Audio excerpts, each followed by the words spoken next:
Yo, what's going on, guys? Chris Barner here, Overtime Athletes. So for today's video, I want to talk about lateral change of direction. Lateral change of direction is moving, right, in that frontal plane, being able to move side to side laterally as opposed to linear forward and reverse.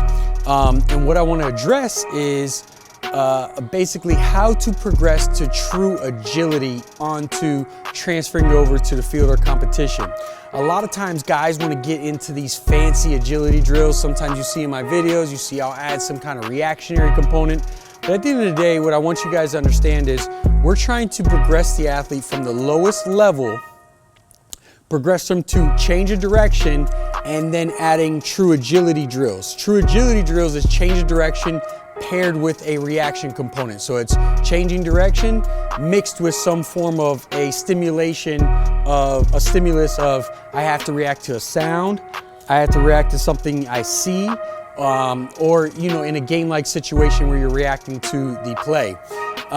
So to break it down to the smallest version is what I want to address today, the base level of change of direction. A lot of guys, like I said, they want to get right into the cutting and moving, but a lot of times what I like to do when I'm working with my athletes is being able to isolate and elevate. And what I mean by that is I want to break it down to the smallest component, build that foundation up, basically reverse engineer it all the way down to its lowest level, increase that threshold, and then build on top of it. It's almost like you're securing that foundation that a house is built upon.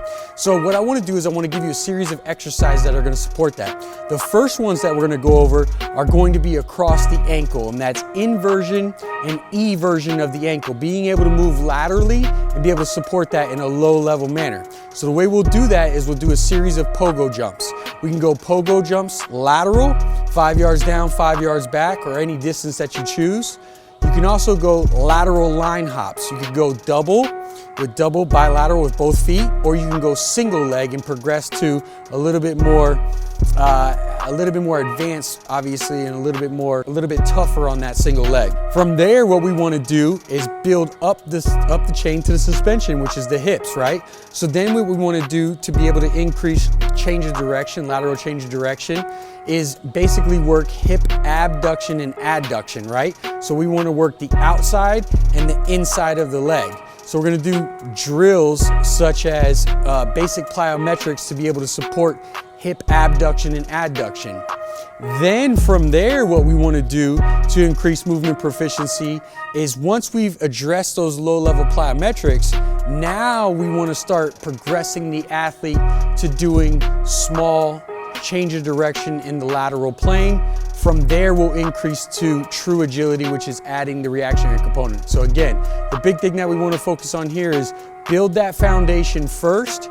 And once you do that, the athlete will be able to continuously build up, and you'll see a greater performance when it comes to change of direction and true agility training. So I hope that helps. I'll let you guys next time.